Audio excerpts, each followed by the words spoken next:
Hello guys, my name is Wale Farron. I'm a tech entrepreneur and you are watching Tech RoundUp, your weekly opinion, views and analysis of the top tech events happening around the world with a focus on Nigeria. On Tech RoundUp this week, we'll continue our digital transformation series with a practical example of the typical impact of the journey for small businesses. We'll look at contactless payment and the emergence of QR as a credible and affordable alternative for SMEs. And we close out the episode with a debate about online learning for Nigerian students. Should they go back or should they stay at home? Watch out for the number of the week and digital transformation tips at the end of the episode. Let's get started.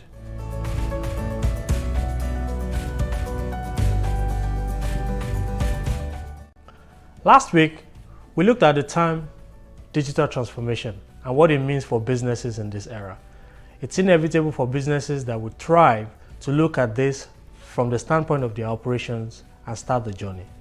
Today, we want to put this in proper context by looking at a typical SME and what their operations may have looked like before the pandemic and the changes that will be inevitable for such businesses to thrive. Let me introduce Cody & Sons, an agri-based firm located in Lagos, Nigeria. Cody's business is to source farm produce and sell to big supermarkets. They generate income from sales of the produce and are paid 30 days after delivery. Cody sources the produce by working with several local farms in Lagos and environs, and sometimes across the country, depending on the season and the produce under consideration.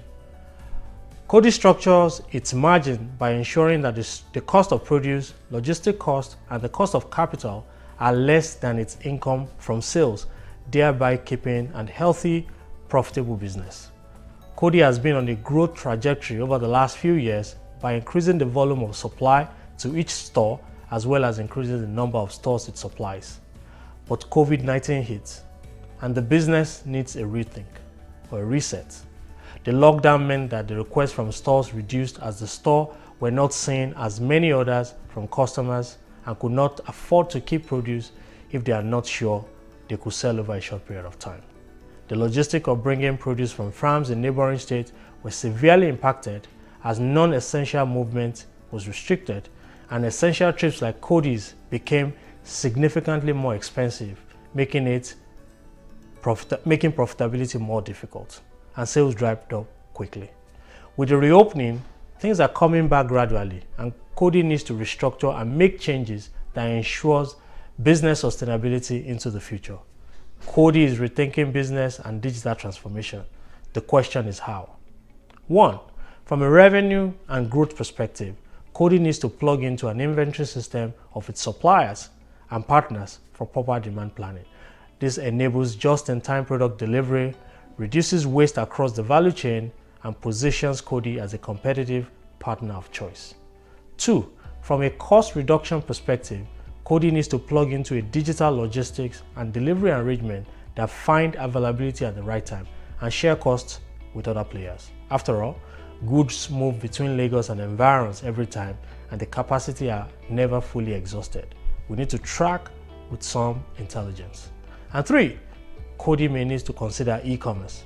For growth, Cody may need to look at the current market segment. There are several retail mom and pop shops that might be able to make orders through online platform, pay digitally before delivery. This could also help with liquidity and cash flow that is vital for a business survivor, especially at this time.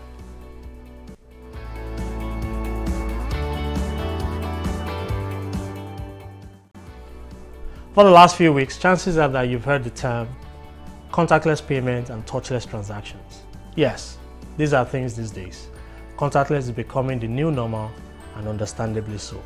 Social distancing is predicated on the premise that we can reduce the spread of the virus by reducing physical contact.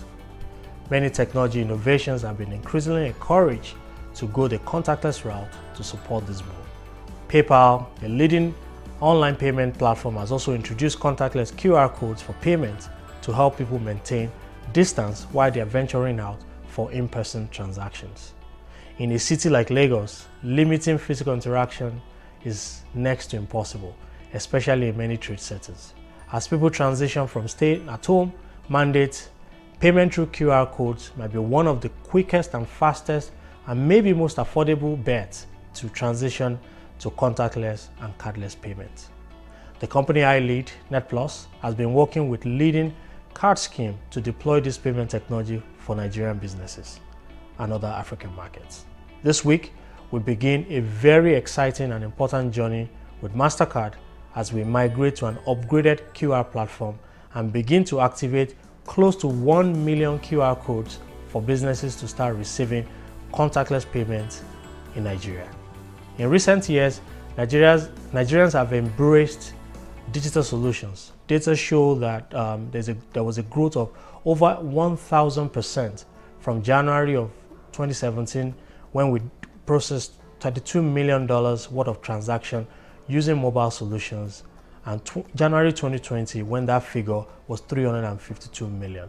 And according to NIPS, mobile apps and USSD are responsible for this growth in mobile payments. We sure like to see this trend continue with QR codes.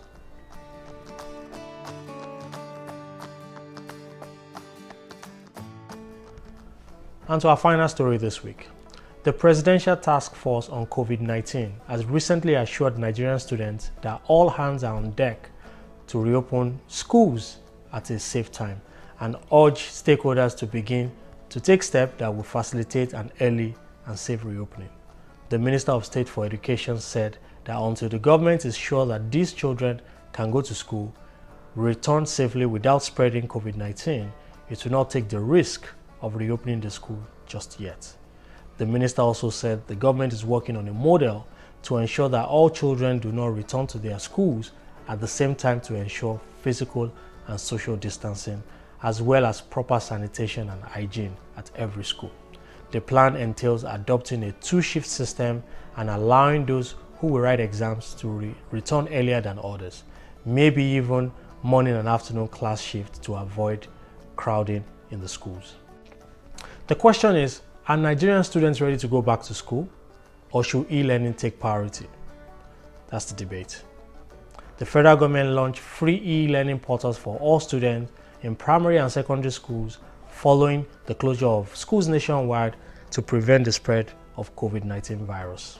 These e-learning portals have been made subscription-free for Nigerian students in primary and secondary school levels during the period of this lockdown.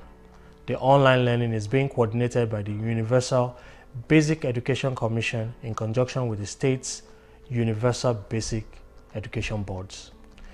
Even the telcos are offering free browsing of these e-learning portals to drive easy access and adoption. But there are underlying questions that must be answered to assess the effectiveness of these online learning tools at scale. 1. Does every student, regardless of their demographics, have access to the tools? 2. Does every teacher who needs to guide the use and assessment of online tools available as at when required? And 3. Do parents and guardians have the time and discipline to provide the right level of supervision required for these tools to be effective, and what happens when offices resume and schools are still locked? There are obviously more questions to be answered for a call on this topic, but let's continue to take the necessary precaution to stay safe.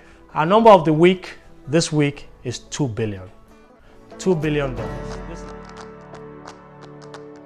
This is the investment required annually by telcos in Nigeria to pay foreign partners to gain access to satellite services that gives us data services. And our transformation tip for the week. 1. The ultimate goal of digital transformation is user experience. Map out the entire customer journey and then determine how going digital can make each touch point an improved experience. 2. Transform the user experience into one that is positive, consistent, and available anytime and anywhere. And 3. Focus on personalization, targeted promotion, and omni-channel experiences. Please remember to listen to Tech RoundUp on radio every Wednesday at 11 a.m. on Nigerian Info 99.3 FM. Have a great weekend, guys, and see you all again next week. Good night.